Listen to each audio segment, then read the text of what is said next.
चालू आहे आणि परम आदरणीय गुरुवर्य देवराम महाराज गायकवाड यांच्या मार्गदर्शनाखाली एवढं मोठं शिबिर, संस्कार शिबिर गेली 10 वर्ष चालू आहे. श्री काका महाराज पाहणे यांचं मार्गदर्शन आणि देवराम महाराजांचा आशीर्वाद आणि सर्व मग वारकरी असतील, गावातले सगळे महिला मंडळ असतील, सगळे खूप सकाळ धरून आबत्तात, कष्ट करतात आणि ज्यावेळेस ते तयारी करतात त्यावेळेस आपल्याला वेळेवर जेवण, चहा, नाश्ता, पाणी मिळत असतं. आणि तुम्ही पण आपल्या शाळेने दिलेली उन्हाळ्याची सुट्टीचा आनंद घ्यायचा थांबून सगळेजण इथं मंदिरात सकाळी 7 वाजल्यापासून संध्याकाळी 10 वाजेपर्यंत पाठांतर, हरिपाठ, साहित्य असेल, मग ते पकवाज, पेटी वादन एवढं सगळं करता की खूप मनाला समाधान वाटतं की या वयात आपल्या देशातली, आपल्या गावातली मुलं जर एवढे चांगलं करत असतील तर नक्कीच प्रेरणा मिळते की अरे खरंच ज्या गोष्टी आपल्याला बाहेर पैसे देऊन ह्या मिळत नाहीत त्या या ठिकाणी आपल्याला मोफत मिळतात. आणि महाराज असतील, सगळे सहकारी असतील की ते त्यांचं सगळं काम बाजूला ठेवून आपल्याला देतात. तुमची पण जी ऐकून घेण्याची किंवा शिकण्याची जी इच्छा आहे ती खूप चांगली. तर मला ओंकार शिक्षकांनी सांगितलं होतं की तुम्ही जा आणि असं बोला. तर वारकरी संप्रदायात किंवा संस्कारी शिबिरात बोलण्याची माझी पहिलीच वेळ आहे.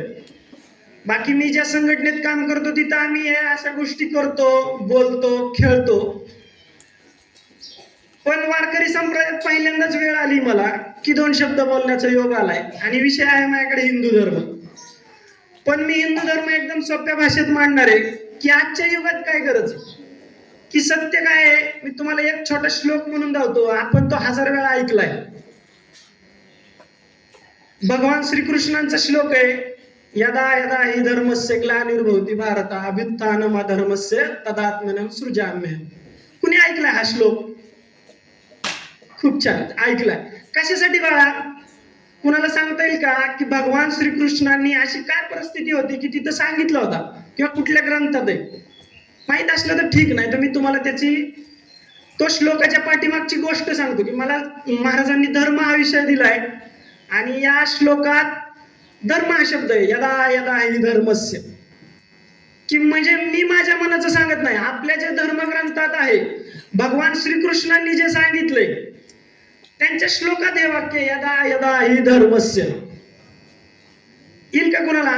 जर सहज ऐकलं असेल, कुणाच्या वाचनात आलं असेल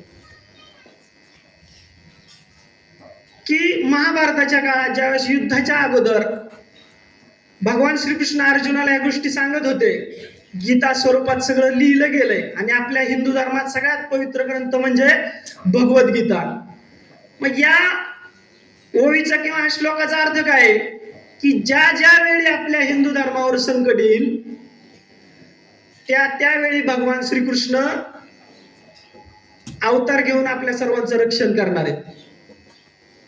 मग हा धर्म असं काय की स्वतः भगवंत आपल्याला सांगतात की या धर्मावर ज्या ज्या वेळी संकट येईल, की मनुष्य जीवन जगत असताना हजारो संकट येतात.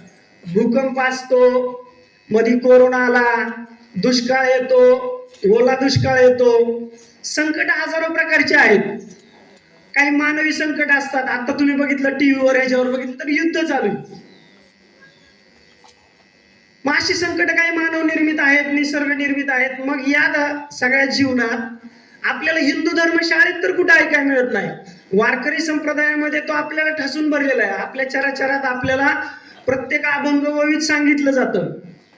मग असा हिंदू धर्म आम्ही तर पुस्तकात कधीच नाही ऐकला. धार्मिक ग्रंथात तर आपण 100% ऐकू, पण ह्या आत्ताच्या युगात एवढा आपल्याला शाळा, पुस्तक, अभ्यासक्रम एवढा आहे की तिथं ऐकायला मिळणं खूप कठीण आहे. तर मी तुम्हाला एकदम सोप्या भाषेत सांगतो की आता आपल्या भारतात पाहिलं तर 3-4 धर्मांची नावं ऐकायला मिळतात. हिंदू धर्म, मुस्लिम धर्म, ख्रिश्चन धर्म. आपल्याला कुठल्याही धर्माला नावं ठेवायची नाही. पण ख्रिश्चन धर्माची स्थापना कुणी केली? येशू ख्रिस्त. मुस्लिम धर्माची स्थापना कुणी केली? मोहम्मद पैगंबर. किंवा शीख धर्माची किंवा जे पंथ येतो त्यांची स्थापना कुणी केली? गुरु नानक. मग हिंदू धर्माची स्थापना कुणी केली? सांगता येईल कुणाला हिंदू धर्माची स्थापना कोणी केली? तर हिंदू धर्माची स्थापना कोणीही केलेली नाही. हा एवढा सनातन धर्म आहे, एवढा जुना धर्म आहे की हे बाकीचे धर्म जास्तीत जास्त 700-500 वर्षापूर्वीचे. पण आपण ज्या परंपरेत जन्माला आलोय, भाग्यवान आहोत आपण या हिंदू धर्मात जन्माला आलोय. या धर्माची स्थापना कोणीही केली नाही. परंतु ज्या ज्या वेळेस ग्लानी आली त्या त्यावेळेस देवाने अवतार घेतलं. आपले जे धर्मग्रंथ आहेत त्या धर्मग्रंथांनी मार्गदर्शन केलं की प्रभू राम असतील, श्रीकृष्ण असतील, माऊली असतील, तुकाराम असतील, की यांचा सगळ्यांचा भगवा ध्वज एकच आहे. बरोबर? आपल्या मंदिरावर ध्वज कुठला असतो? भगवा ध्वज असतो ना, बरोबर ना? पालखीत कुठला ध्वज असतो? शिवाजी महाराजांकडे कुठला ध्वज आहे? म्हणजे एवढं एकदम सोपं आहे की जो सूर्यनारायणाचा, सकाळी सूर्य उगवल्यानंतर सूर्यनारायणाचा जो रंग आहे तो भगवा रंग आहे आपल्या धर्माचा, सगळ्यांच्या प्रेरणेचा. की युद्धामध्ये पण तोच ध्वज वापरलाय. आणि आपण वारीत जातो, मंदिरात जातो, कुठेही पाहत तोच भगवा ध्वज. मग आपण आपल्या देशाचा ध्वज नाकारतो का? नाही, आपल्याला तिरंगा ध्वजाचा पण अभिमान आहे. पण मग इतिहास आपला तिरंगा ध्वजापर्यंतच आहे का? आपला हिंदू धर्म जर सनातन आहे की ज्याला 5000-4000 वर्षापूर्वीचा धर्म आहे, की हे सरकार असं सांगायला गेलं की प्रभू श्रीरामाचं मंदिरच नाही, आत्ताच प्रभू श्रीरामाचं मंदिर झालं 2 वर्षापूर्वी, तर मग ते म्हटले असं कसं आहे शक्य? तर प्रभू राम सीता मातेला सोडवायला ज्यावेळेस श्रीलंकेत गेले त्यावेळेस एक पूल बांधला होता आणि तो पूल समुद्रात आत्ता पण आहे. की ज्या रामायणात असं सांगितलं जातं की दगड तरंगले, त्या दगडावर राम लिहिलं आणि दगड तरंगले. तर अक्षरशः ते दगड पण तिथं तसे आहेत की त्या पाण्यात तरंगणारे दगड आहेत. की आपण मध्ये गोयात्रा, प्रभू श्रीरामाची यात्रा काढली त्यावेळेस गावोगावी त्या पाण्यात तरंगणारे दगड आणले होते. की आपल्या धर्माला प्रत्यक्ष समोर दिसल्याशिवाय, की जसं संतांनी चमत्कार नाही का, काही गोष्टीला संत ज्ञानेश्वरांनी भिंत चालवली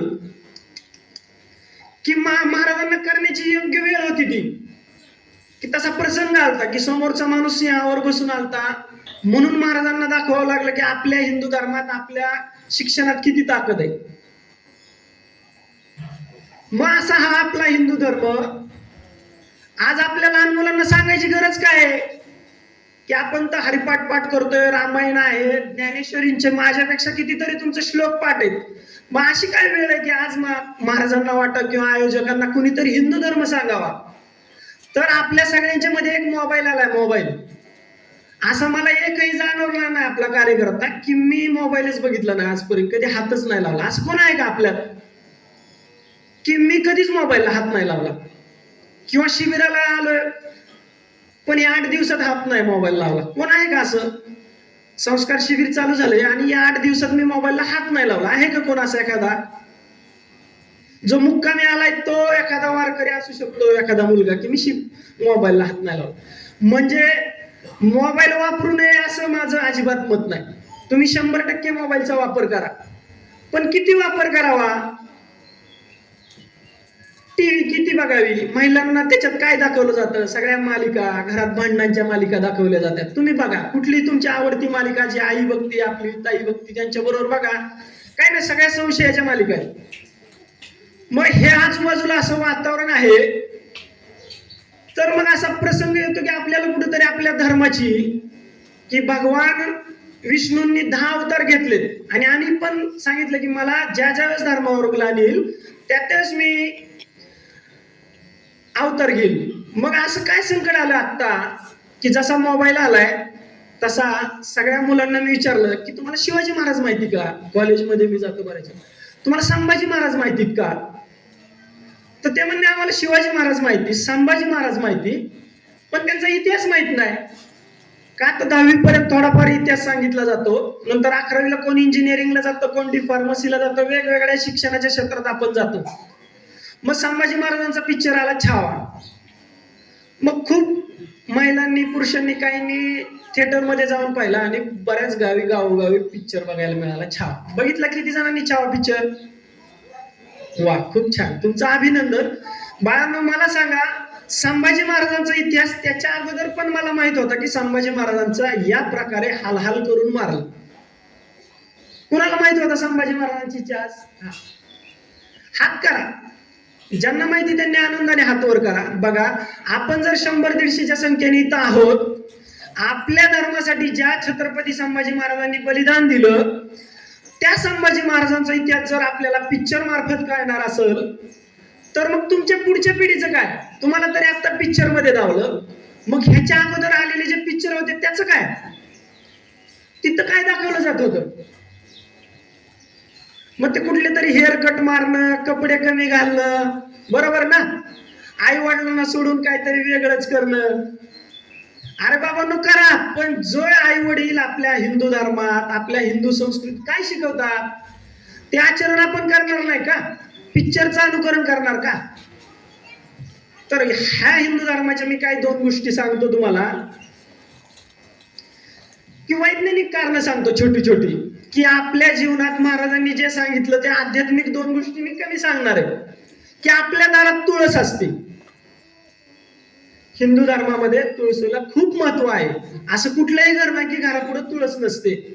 मग तुळस का असते? आपल्या काळात पवित्र तुळशीची माळ असते गळ्यात.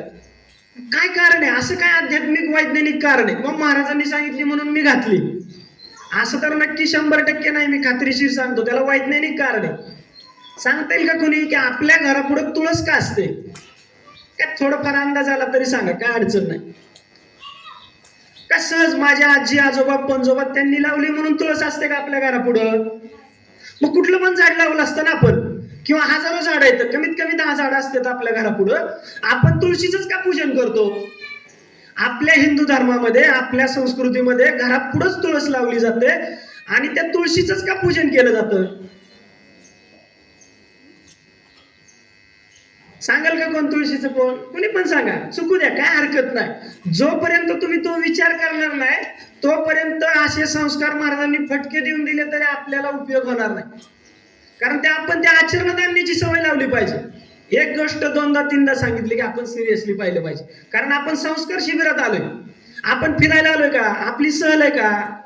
नक्कीच ना. आपल्याला संस्कार घ्यायचे आणि ते खूप कमी वेळात घ्यायचे. तुमचं भाग्य आहे की तुम्हाला महाराजांसारख्या पवित्र या काळेवाडीच्या ठिकाणी मिळाले. नाहीत का? सांगतो मी, खूप छोटं कारण आहे की आपल्याला जो ऑक्सिजन लागतो, ऑक्सिजन, आपण जीवन जगण्यासाठी जो ऑक्सिजन घेतो, श्वास घेतो, ऑक्सिजन घेतो आणि हायड्रोजन सोडतो, बरोबर? तर ती आपल्या दारातली जी तुळस आहे, ती तुळस 24 तास ऑक्सिजन देते.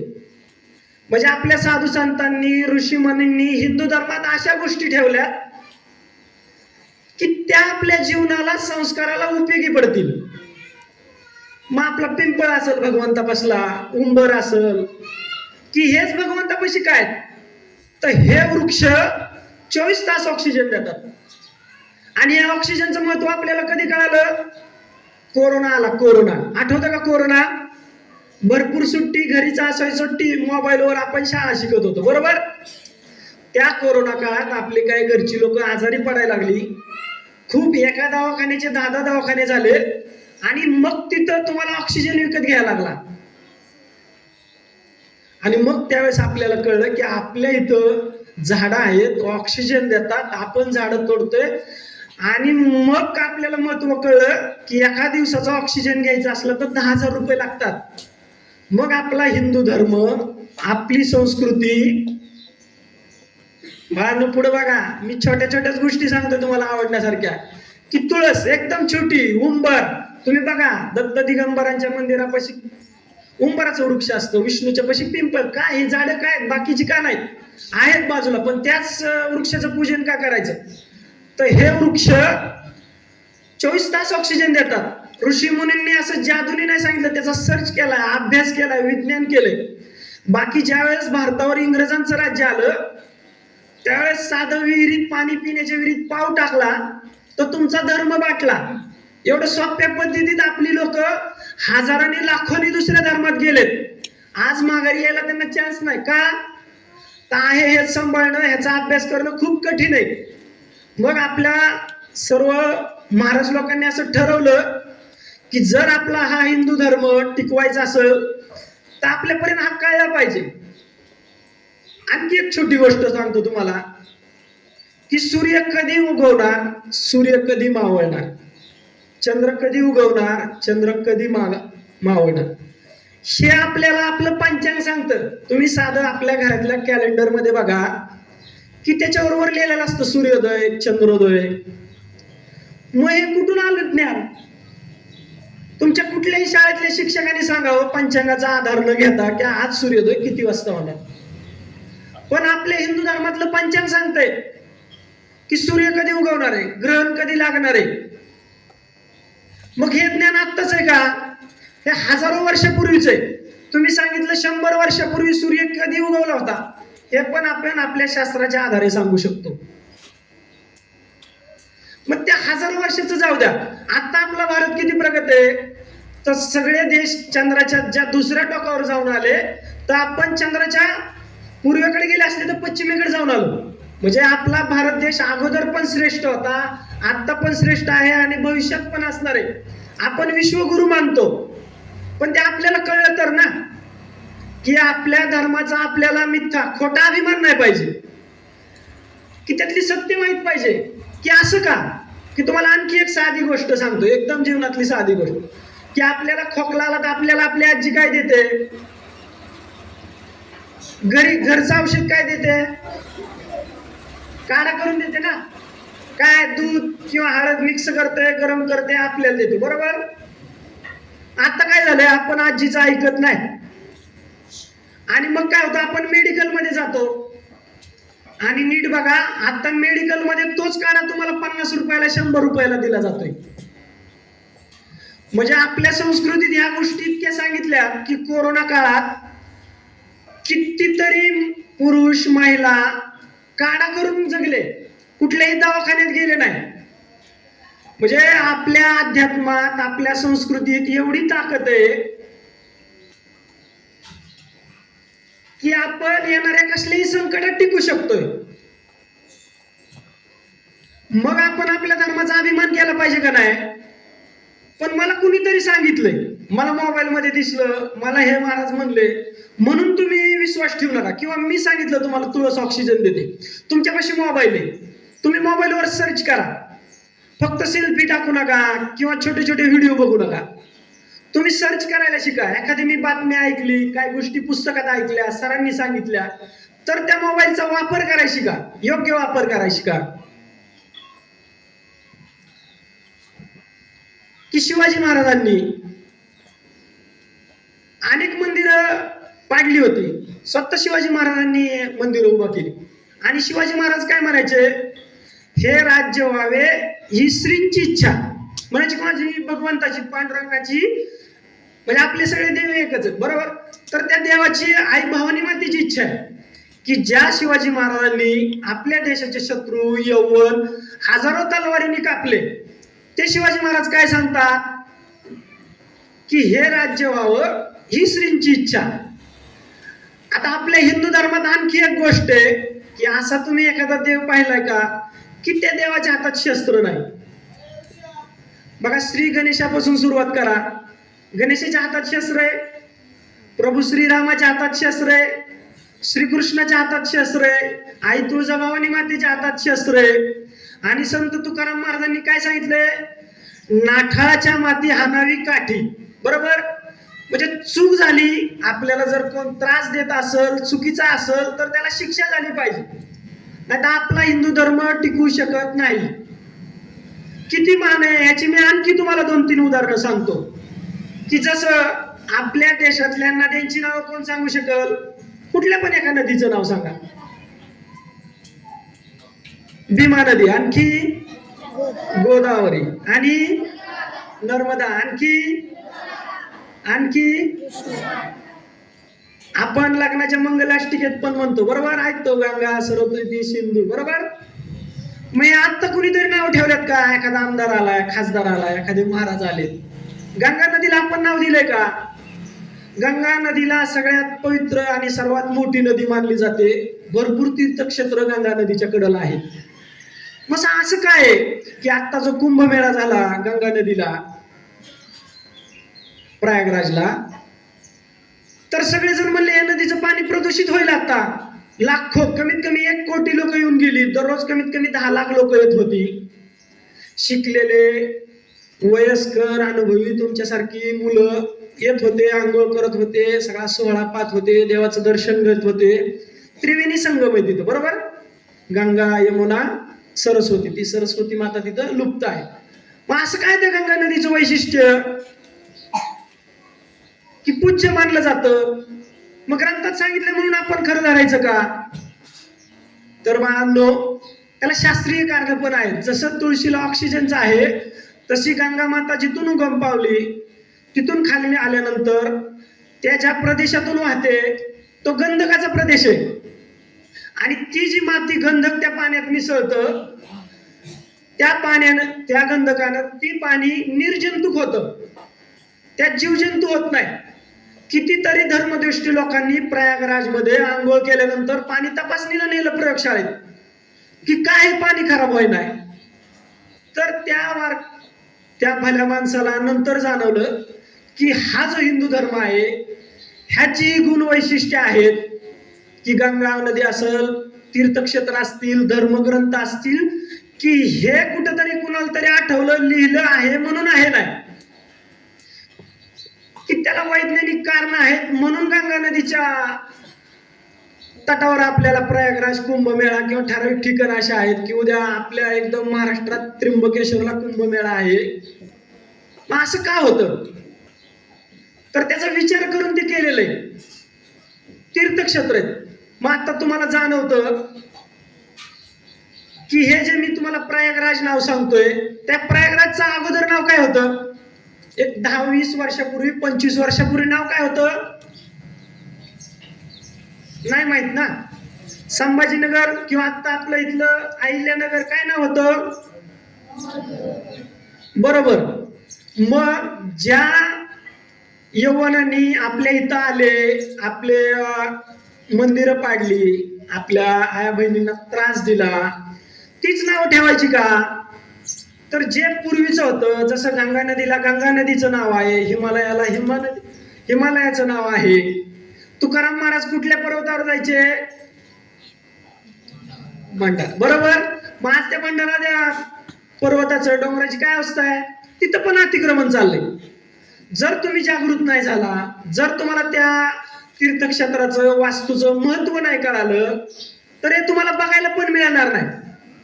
आता शिवाजी महाराजांचे कितीतरी किल्ले, तुम्ही जर गेला नाही तर तिथं अशा काही वस्तू उभा राहतात की धर्मग्रंथात वाचायला मिळते पण प्रत्यक्ष कुठे बघायला मिळत नाही. मग आपण जो हिंदू धर्म ऐकतोय, सांगतोय, जीवनात आणतोय, तर मग मला असं तुम्हाला म्हणायचंय की आपल्या जीवनात हिंदू धर्म कुठे आहे? तुम्ही सांगा की मी तुमच्या घरापुढे हिंदू धर्म कुठे आहे? तर तुळस दारात, बरोबर. आता तुमच्या वैयक्तिक जीवनात तुम्ही वागताय आणि तुमच्याकडे हिंदू धर्माची काही गोष्टी आहेत, तर सांगा. आता सध्या पण तुमच्याकडे हिंदू धर्माच्या काय अशा 2 गोष्टी की सहज सांगेल की हा हिंदू धर्माचा पाईक आहे, साधक आहे? सांगा, कोण सांगेल? खूप छोटी गोष्ट आहे, खूप छोटी गोष्ट. हा, वा, एकदम बरोबर. तुळशीची माळ आहे का? आणखी माळ सोडून, बरोबर. काय बरोबर ना? गंध आहे. आणखी तिसरी गोष्ट काय आहे? बोल ना बघा. हा, नमस्कार आहे, पण मी असं वस्तू स्वरूपात म्हणतोय किंवा असं खुनाच्या स्वरूपात. जसं तुळशीची पवित्र माळ आहे, गंध आहे, आणखी एक गोष्ट आहे आपल्याकडं, तुमच्या सगळ्यांकडे आहे, बऱ्याच जणांकडे आहे. काय आहे? हा, ते तर आहेच की, म्हणजे निसर्गाचं आहे ते. आणखी एक गोष्ट आहे खूप छोटी, तुमच्या हातात आहे. काय आहे? बरोबर ना? मग ही प्रतीक कशाची? की आपण खूप छोटे एक गोष्टीचा विचार करू की आपण नाम लावतो, नाम, बरोबर, कपाळाला लावतो. का लावतो? त्याला काय सांस्कृतिक कारण आहे का? असलं पाहिजे ना. जर आपले सगळे साधू संत, आपल्या आई, आपली आजी सगळे जर गंध लावतात, कपाळाला लावतात आणि एकदम नेमका नाकाच्या वर आणि मध्यभागी इथंच लावतात सगळे, बरोबर ना? का कोण इकडे या साईडला असं लावतं का कोण? मग आपल्या हिंदू धर्मात, आपल्या संस्कृतीत नेमकं कपाळाचा गंध इथंच का लावला जातो? काहीतरी वैज्ञानिक कारण असलं पाहिजे ना. की असं का आपलं प्राण्यांगत, चला एकदा इकडं चरा निघाले सगळेच निघाले. आपल्याला समजून सांगायचं ना हिंदू धर्म. नवीन पिढीला काय सांगणार तुम्ही? किंवा मी इथं 15 दिवस शिकलो, तुम्ही अभंग म्हणताल, हे म्हणताल, व कपाळाला गंध का लावायचा? सहज मी प्रश्न विचारतो तुम्हाला, का लावायचा कपाळाला गंध? बरं ठीक आहे, देवाचा आहे म्हणून लावायचा, मग तिथंच का लावायचा? खूप सोपा प्रश्न आहे. तुळशी सारखंच त्याला वैज्ञानिक चांगलं कारण आहे, गंगा माते सारखंच कारण आहे, खूप छोटं आणि तुम्हाला पटण्यासारखं आहे. तुम्ही येईल का सांगाय कुणाला?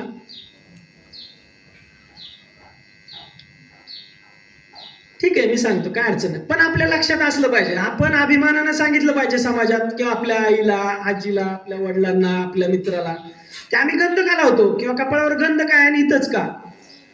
तर आपली अशी एक नाडी आहे कपाळाची इथं, की तिथं जर आपण गंध लावला तर आपलं मन एकाग्र होतं. तुमचं मन एकाग्र व्हायला खूप मोठी ताकद तिथं मिळते. किंवा कानात बाळी घालतात, त्याला पण वैज्ञानिक कारण आहे.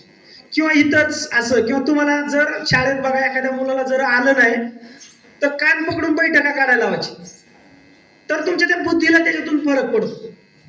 मग तुम्ही सकाळी योगासनं करताय, की तुम्हाला साधं, आणखी एक साधं म्हणजे मार्केटमधलं जीवनात पैसा कमवण्याचं हिंदू धर्मातली ताकदीचं उदाहरण सांगतो. स्वामी रामदेव बाबा आहेत, माहिती ना? स्वामी रामदेव बाबा योगासनं करतात, माहिती ना ताई? तर स्वामी रामदेव बाबा स्वतःच्या जीवनात थोडे अपंग होते, म्हणून त्यांनी स्वतःच्या जीवनात योगासनाच्या द्वारे ते पूर्ण बरे झाले. मग म्हणले, ह्या योगासनात एवढी ताकद आहे तर मी माझ्या समाजाला शिकवतो. समाजाला शिकवता शिकवता त्यांच्या असं लक्षात आलं की हे जर खूप समाजापर्यंत, प्रत्येक माणसापर्यंत पोहोचवायचं असेल तर त्याला मनुष्यबळ लागणार आहे. आज आपल्या गावात ही जे 1 रुपया न घेता समाजसेवा करतात, हे जास्त दुसऱ्या गावी जाऊ शकत नाही, मर्यादा आहेत, कुटुंब आहे. मग महाराजांनी असं ठरवलं, ज्यांना योगासनं शिकायला यायचं त्यांनी स्वेच्छेने मदत करा. तर महाराज पूर्ण देशात विदेशात योगासनं शिकवतात. काहींचे स्नायू दुखतात, काहींची डेरी कमी होते, काहींचं डोकं दुखतं, हजारो कारण त्या योगासनाने बरी व्हायला लागलेत, आजार बरे व्हायला लागलेत, बुद्धिमत्ता वाढली. मग महाराजांनी काय प्रोडक्ट्स विकायला लागले. तर आपल्या अध्यात्मावर, विज्ञानावर, हिंदू संस्कृतीवर, की जे परंपरागत आहे, की रामदेव बाबांनी स्वतःच्या मनातलं एकही योगासन त्यात टाकलं नाही, हे योगासन आपल्या पिढीला दिलं. आज सर्व श्रीमंत माणसात त्यांचा 5वा 10वा नंबर लागतो. आपल्या धर्माची, संस्कृतीची ताकद काय आहे? की संत तुकाराम महाराज सर्वात श्रीमंत सावकार होते, संत एकनाथ महाराज सर्वात श्रीमंत राजकारणातले होते, मग रामदेव बाबा खूप गरीब होते. पण ह्या अध्यात्माच्या ह्याच्यावर ज्ञान दिलं, समाजाच्या आवश्यकतेनुसार त्यांनी सिस्टीम उभा केली. आज हजारो कोटी त्यांच्या संस्थासाठी आहेत.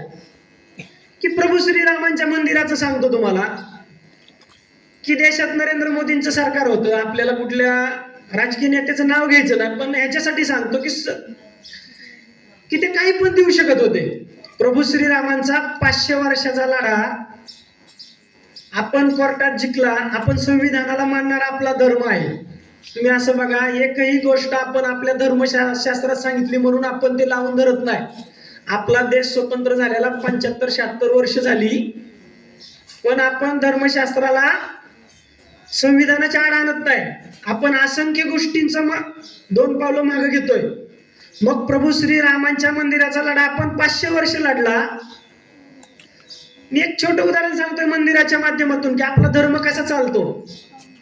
तर मग मोदी सरकार किंवा त्यांचे उद्योजक काय म्हणले, की प्रभू श्रीरामाचं मंदिर जेवढं मोठं बांधायचंय तेवढं मोठं आम्ही बांधून देतो, तुम्ही फक्त सांगा किती मोठं बांधायचंय.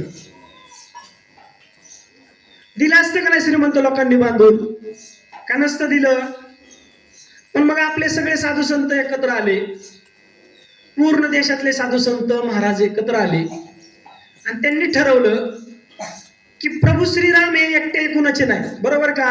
मोदी सरकारचे नाहीत, कुठल्या उद्योगपतीचे नाहीत, तर प्रभू श्रीराम हा सगळ्या भारतातल्या गोरगरीब, श्रीमंत आणि सजीव, महिला, पुरुष सगळ्यांचा आहे प्रभू श्रीराम. तर त्या प्रभू श्रीरामाचं मंदिर बांधताना आम्ही सगळ्या जणांना स्वेच्छेनं जेवढी मदत द्यायची तेवढी घेणार आणि प्रभू रामाचं मंदिर बांधणार. मग सगळे म्हणले ठीक आहे. एक कोड असलेलं पावती पुस्तक छापलं, त्याच्यावर लिहिलं 100 रुपये, 500 रुपये, ज्याला जी देणगी द्यायची 10 रुपयापासून होतं. तर सगळेजण म्हणले जास्तीत जास्त 1000 कोटी जमा होतील. माहिती ना, कोटी, 10 कोटी, 20 कोटी, 50 कोटी, 1000 कोटी जमतील पूर्ण देशातून, असं सगळ्यांचा अंदाज होता. मग सगळे संत, हिंदुत्ववादी कार्यकर्ते गावागावात गेले. काही महिलांना 10 रुपये, 20 रुपये, 50 रुपये जे द्यायचे दिलं. कोणी 1000 दिले, लाख दिले, काहींनी 1 रुपया पण दिला. हे पैसे किती जमले? सगळ्यांना वाटत होतं 1000 कोटी जमतील. पूर्ण भारतात एकच अकाउंट होतं, बँकेचं एकच अकाउंट होतं. तर त्या मंदिरासाठी 5000 कोटी जमले. किती? म्हणजे आपला हिंदू धर्म किती मोठा आहे बघा. मला तुम्हाला याच्यातून काय सांगायचंय की एक उद्योजक बी देऊ शकतो, एक सरकार पण देऊ शकतं, पण आपला हिंदू धर्म शहरातल्या लोकांनी दिले, खेडेगावातल्या लोकांनी दिलं. तर हा हिंदू धर्म अशिक्षित लोकांनी जपला. आपण तर सुशिक्षित आहोत, शाळा शिकतोय. फक्त आत्ताची समस्या अशी आहे, आपल्याला शाळेमध्ये धर्माचं ज्ञान दिलं जात नाही. तर ते आपल्या मंदिरात आपले महाराज आपल्याला देतात, आपले आई वडील आपल्याला त्या मंदिरात सोडतात. अजून पण असे आपले कित्येक भावंड आहेत की तिसरीचा झाला की कुठंतरी क्लासला जातोय. हरकत नाही जायला, पण त्याला संस्कार कधी देणार? सकाळी झोपेतून उठवतात, त्याला शाळेत पाठवलं जातं, अभ्यास करतो, घरी आला की त्याला जेवणाची पण सूद नसते, झोपी जातोय. मग शाळेचा अभ्यास करायचा, परिसरातले मित्र बघायचे की झोपी जायचं. झोपलं तर पाहिजे ना. शेवट आता सरकारने नियम केला की शाळेची वेळ तरी बदला, कमीत कमी 8 ची 9 करा, जेणेकरून कमीत कमी त्या मुलाची झोप व्हावी. मग या शाळेमध्ये हे शिकताना आपल्याला सगळ्यात भाग्य मोठं कुठं? तर या संस्कार शिबिरात आपल्याला हिंदू धर्म मिळतोय बघायला. हे जे सनातन संस्कृती, पांडुरंग परमात्म्यानं काय दिलं, काय शिकवलं? आता मी परमात्मा या शब्दाचा तुम्हाला एकदम छोट्या शब्दात अर्थ सांगतो की आत्मा म्हणला जातो, पण हे परमात्मा काय? एक तर मुळात 3 धर्म आहेत, त्या 3 धर्मात मेल्यानंतर काही कुठंच संकल्पना नाही, फक्त ती हिंदू धर्मात आहे की आपण लहानाचे मोठे होतो, कमवतो, लग्न करतो, म्हातारे होतो आणि मरून जातो, बरोबर ना? की असं कोण एखादा माणूस पाहिलं तुम्ही की ते अजून मरणच नाही पावलं? तुमच्या गावात आहे का कुणाच्या? आहे का एखादा माणूस असा पाहिलाय का 500, 700, 200 वर्ष झालेत आणि मरण नाही पावलं?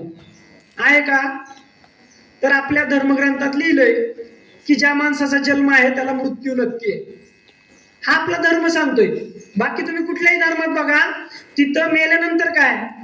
एका धर्मात सांगितलं जातं तुम्ही मेल्यानंतर तुम्हाला हजारो महिला मिळतील, म्हणजे पत्नीच मिळतील वर स्वर्गात गेला तर. आपलं जसं कसं नाही का, स्वर्गात गेल्यावर काय असतात अप्सरा, तसं आपल्या वारकरी धर्मात, हिंदू धर्मात काय सांगितलंय? स्वर्ग नरक ही संकल्पना सांगितली. आणि आपलं शरीर इथंच राहतं, आत्मावर जातो, बरोबर ना? मग आपल्या सगळ्यांचा जो आत्मा आहे तो कुठे जातो? तर तिथं जे ही सृष्टी चालवतोय तो एक कोणतरी देव आहे आणि तो आपला पांडुरंग परमात्मा आहे, बरोबर?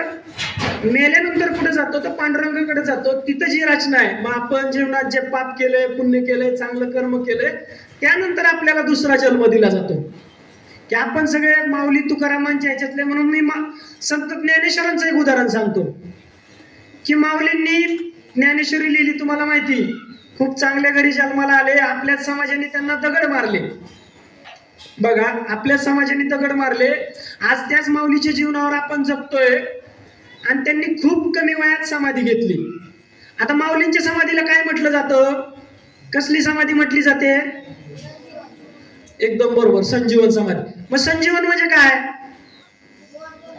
एकदम बरोबर. बघा, तुम्ही वारकरी संप्रदायात असल्यामुळं आणि त्यातलं पूर्ण अभ्यास असल्यामुळं मला त्या विषयाचं एक उदाहरण सांगू वाटलं, आणि ते आपल्याला वैज्ञानिक माहित असलं पाहिजे की माझा जो हिंदू धर्म आहे हा फक्त पिक्चर मध्ये दिसणारा, पुस्तक मध्ये भूताच्या गोष्टी ऐकण्याला मिळणारा ह्यातला माझा धर्म नाही. आमचे साधू संत परमात्मा हे यातले नाहीत.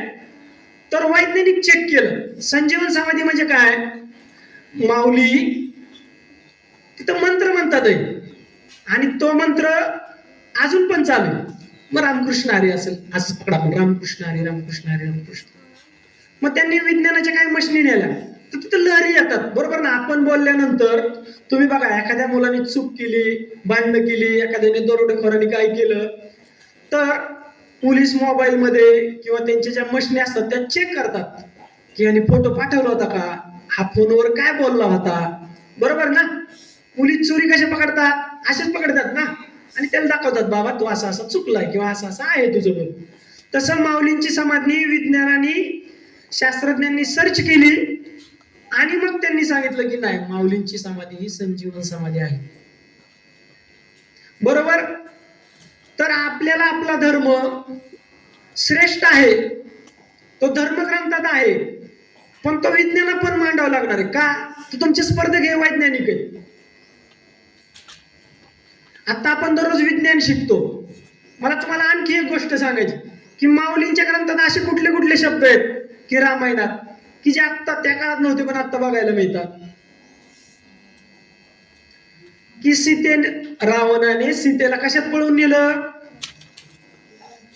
काय घोडा, हत्ती, उंट, रथ कशात नेलं, हा रथात नेलं का रावणाने सीतेला पळवून, बरोबर ना. आपल्या काय सांगितलं त्यांनी, पुष्पक विमान. म्हणजे जर आपल्या हिंदू धर्मात हजारो वर्षापूर्वी विमान होतं, बरं जाऊ दे होतं का नव्हतं, विमान ही संकल्पनाच होती, आत्ताचे शास्त्रज्ञ नाव बदलू शकले असते ना, बरोबर ना.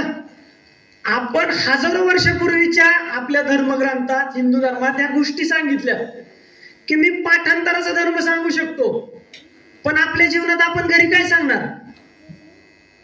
तसंच माऊलींनी अणुरेणू सांगितले की हे जे तुमचे बॉम्बस्फोट आहेत ना, की सगळ्यात छोटा घटक काय.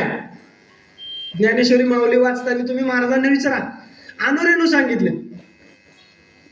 की ज्याने ह्या बॉम्बस्फोटाची, ह्या वैज्ञानिकची जी छोट रूप आहेत त्या गोष्टीचं कशा सांगितलंय, ज्ञानेश्वरी सांगितलंय. मान्य ना आपल्याला की आपल्या धर्मग्रंथात जे सांगितलंय ते प्रॅक्टिकली आत्ता आहे आणि ते विज्ञानानं श्रेष्ठ आहे. आता मला तुम्हाला आणखी एक गोष्ट सांगायची की मोबाईल मध्ये आपल्याला सहज कसं फसवलं जातं. आपण बाहेर गेलो फिरायला की काय केलं जातं, आपण आपल्या कुटुंबाचा सेल्फी टाकतो, बरोबर, टाकतो ना सेल्फी. काय सांगतो आपण चोरांना, आम्ही पुण्याला फिरायला गेलो, आम्ही मुंबईला फिरायला गेलो, आणि इकडे काय चोर म्हणतो तो मोबाईलवर सर्च करतो, आज कुठलं कुटुंब फिरायला गेलंय, हा ह्या गावातलं कुटुंब फिरायला गेले, चला त्याच्या घरी आहे तो कुलूप कोडा.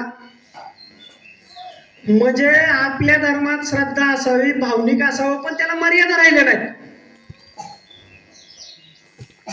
की आपल्या देशावर मुघलांनी राज्य किती वर्ष केलं, 700 वर्ष. इंग्रजांनी राज्य वर्ष केलं, किती वर्ष केलं, 150 वर्ष. अरे काय आपल्याला एक दिवस दम निघत नाही, हजारो वर्ष कशी सहन केली आपण. तर आपल्याला भावनिक अंधश्रद्धा राहण्याची खूप खूप सवय, तर आपल्याला जागृत राहिलं पाहिजे. आणि आज आपण, आपले जे महाराज सांगतात, आपले शिक्षक सांगतात, आपण विचारलं पाहिजे, मोबाईलवर सर्च केलं पाहिजे. मोबाईल मध्ये जसं फसवलं जातं तसं आपण सर्च करू शकतो, तसं आता आपल्याला खाण्याच्या पदार्थामध्ये खूप मोठ्या प्रमाणात फसवलं जाते. काय सफरचंद बघा, त्याला एक स्टिकर लावलेला असतो, नीट बघितलं तर त्या स्टिकरच्या खाली काय इंजेक्शन दिलेलं असतं. आपण पनीर खातो, आपल्या धर्मग्रंथात काय सांगितलंय श्रीकृष्णानं, दही दूध तूप खा, बरोबर. आपण काय खातो, हा मॅगी खाऊ द्या, पण दुधाचा कुठला पदार्थ खातो, आहे का ते आपल्या धर्मग्रंथात, नसू द्या, पण ते कसं बनवलं जातं, नासक्या दुधापासून की दुधाला नासवून, बरोबर ना, दूध नसलं तर तेवढ्या पुरतं बनवणं वेगळी गोष्ट आली. पण हॉटेलमध्ये कुठेही जा, पनीर पनीर पनीर, मग ते कसं बनवलं जातंय? दूध नासवलं जातंय, त्यातलं पाणी केलं साईडला केलं, आणि मग ते बरं किती वेळा खायचा असा पदार्थ? का आठवड्यातून 4 वेळा 5 वेळा? अरे तुमचं शरीर साथ कसं देणार? मग मला सांगा, आता डॉक्टर आहेत, डॉक्टर 2 प्रकारचे डॉक्टर असतात माहिती तुम्हाला? एक आयुर्वेदिक डॉक्टर, एक केमिकल डॉक्टर, बरोबर, मेडिसिन देतो, बरोबर, की जो पूर्वंपार आलेला आहे. मग आता पैसे कमवायचे, जाड व्हायचं, बरोबर, तब्येत सुधारायची, आणि आता त्याच्या पुढे काय झालंय? आता पहिला डॉक्टर आपल्याला आजारातून नीट करतोय, तब्येत सुधारतोय, जाडजूड होतोय 30 35 40 वयापर्यंत. तिथून पुढे काय करतो आपण कमावलेला पैसा? आता काय कसले डॉक्टर आले? तब्येत, बरोबर ना, जाड झालेल्या नंतर काय करायचं? आहे नाही सत्य? तुम्ही बघा आता नीट डॉक्टरांचं दवाखान्यात सर्च करा, तुम्हाला तब्येत कमी करण्याचे आता हजारो डॉक्टर आहेत. म्हणजे काय, आपलं धर्म संस्कृती सोडली तर बाजारात तुम्हाला काय करणार आहे? सगळे मूर्ख बनवतात. काय कायला 40,000 पगार आहे, 50,000 पगार आहे, अफाट पैसा आहे. आपण धर्म विसरलो, शेजार धर्म विसरलो, आई वडिलांचा संस्कार विसरलो. पैसा आला, जा हॉटेलमध्ये खा, हे सगळ्यात पुढेच. आधीच्या तरी किराणा दुकानात 1 2 पुढे असायचे, आता सगळ्यात पुढेच असतात. बांबू, बरोबर ना, काय काय ते पुढेच मिळतं, आणि मग आपली तब्येत खराब होणार, आणि मग परत आपण किंवा एकदम जाड होणार, आणि कमवलेला पैसा परत त्या दवाखान्यात घालवणार. ही संस्कृती सांगते का आपली? बाकीच्या देशामध्ये जे फॅड आहे ते आपल्याला पिक्चरनी दिलंय, म्हणून आपण आपला धर्म, आपली संस्कृती विसरलोय. की बाकीच्या देशात महिला मुली कपडे घालत नाही, मग आपण पण घालायचे नाही? अरे काय आपलं संस्कार काय? कुठली देवी आपल्याला विना कपड्याची दिसली? कुठली आपली आई माता असली दिसली की तुम्हाला कपडे नाही? आताची ही काय फॅशन आहे? बघा, तुम्ही इंग्लिश मिडियमच्या शाळा आलेत, या गुडघ्याच्या वर कपडे, हात कपडे, अरे काय? किंवा काही शाळेत असं कोट घातलेले. आपली संस्कृती काय सांगते? पांढरे कपडे घाला. का? तर आपले उष्णतेचं प्रमाण भरपूर आहे. मी तुम्हाला एकही अशी गोष्ट सांगणार नाही की तुम्हाला धर्माने लादली, आई वडिलांनी लादली, किंवा महाराजांनी सांगितली. ह्या ज्या गोष्टी दिसतात त्याला शास्त्रीय कारण आहे, आपल्या इथलं वातावरण आहे. की आपण एकदम हिंदू धर्माचा पहिला दिवस घेऊ. कुठला पहिला दिवस हिंदू धर्माचा वर्षातला? एकदम बरोबर. काय करतो आपण त्या दिवशी? काय करतो? कोणी पण एक जणांनी सांग. हा, ते तर बरोबर आहे, गुढीपाडवा. आणखी काय करतो? झाडांचं, बरोबर आहे, एकदम बरोबर आहे, कडुलिंबाचा पाला. आणखी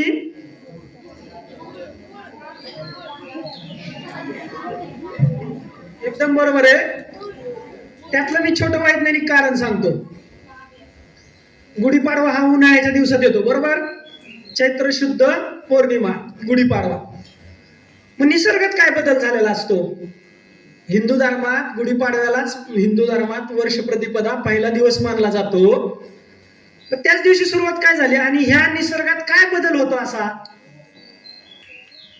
तर झाडांचं काय झालेलं असतं? पहिली सगळी पानं गळून जातात आणि झाड सगळा नवीन पाला येतो, बरोबर, बरोबर ना. आपला धर्म, आपली संस्कृती निसर्गाशी किती निगडीत आहे? की हे निसर्गाला जे मान्य आहे की सगळी झाडं आपल्या पानांची गळती करतात आणि नवीन पालवी फुटते. आणि आपल्या हिंदू धर्मात, हिंदू संस्कृतीत काय होतं? नवीन वर्षाची सुरुवात होते. म्हणजे आपलं 31 डिसेंबर गत आहे का? नाच गाणं, भरपूर दारू प्या, धिंगाणा घाला आणि नवीन वर्ष साजरं करा, आहे का? आपण निसर्गाला धरू नये. बघा, थोडा तरी अभिमान बाळगा की आपल्या संतांनी, शास्त्रज्ञांनी, ऋषी मुनींनी काय दिले आपल्याला, की आपण निसर्गाच्या बरोबर चालतोय. की हे निसर्ग, वेली स्वतःची पानं गाळतात, नवीन जीवन जगण्यासाठी, पुढील आयुष्यासाठी कणखर बनतात. त्याच वेळी आपल्या नवीन वर्षाची सुरुवात होते.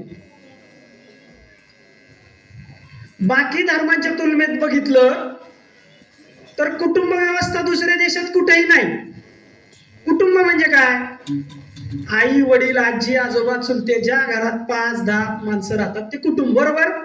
आता काय फॅड यायला लागलं विदेशात मुलं, बरोबर ना, दोघच जण असतात किंवा जास्तीत जास्त मुलं. मग बाहेरच्या देशात काय असतं, एक तर ते लग्न 6-6, 2-2, 4-4 वर्षाला करतात. तुम्ही नीट बघा, पिक्चर मध्ये पण दाखवलं जातं. मुलं झाली तर मुलं कुठे असतात? अनाथ आश्रम, कॉन्व्हेंट स्कूल. विदेशात काय म्हणतात त्याला? आपण अनाथ आश्रम म्हणतो त्याला, कॉन्व्हेंट स्कूल. आई वडिलांनी 2 महिला पुरुष एकत्र आले, मुलगा जन्माला आला, अनाथ आश्रम, कॉन्व्हेंट स्कूल. म्हातारे झाले, अनाथ आश्रम. आपल्या हिंदू संस्कृतीत, हिंदू धर्मात असं आहे का? आपल्याला आपल्या घरात आजी बघायला मिळते, आजोबा बघायला मिळतात, चुलते बघायला मिळतात, मामा बघायला मिळतात, आहे ना. मग ते कॉन्व्हेंट स्कूलचं उदाहरण सांगतो. आपल्या देशात प्रगती म्हणून काय आणलं? कॉन्व्हेंट स्कूल, म्हणजे इंग्रजी शाळा. आता ते आपली लोक त्यामध्ये शिरायला लागल्यामुळे तरी थोडं रूप बदललंय. नाही ते विदेशातलं कॉन्व्हेंट स्कूल म्हणजे काय? ज्या मुलांना आई वडील नाहीत, कोणही सांभाळायला नाही, त्यांची शाळा. अरे मग आपल्या घरी आई वडील आहेत, आजोबा आहेत, आणि आपल्या इथं काय होती शाळेच्या अगोदर? काय पद्धत होती आपल्या धर्मग्रंथात, संस्कृतीत? प्रभू श्रीराम कृष्ण कुठे गेले शिकायला? बरोबर ना, की आपला देश स्वतंत्र झाल्यानंतर 15-20 वर्ष शाळा न शिकलेला शिक्षण मंत्री होता. मग विचार करा, आपल्याला ही कसली शिक्षण पद्धती आली? मेकॅनिकल काय तो मॅकले शिक्षण पद्धती म्हणतात, की या शिक्षण पद्धतीतून फक्त नोकर तयार होतात. काय तयार होतात? अगोदरच्या आपल्या संस्कृतीत शेतकरी सगळ्यात श्रीमंत सदन होता, व्यापारी मध्यम होता, आणि नोकर हा नोकर होता. आता या इंग्रजांच्या काळापासून आपल्या धर्म संस्कृतीत काय आले?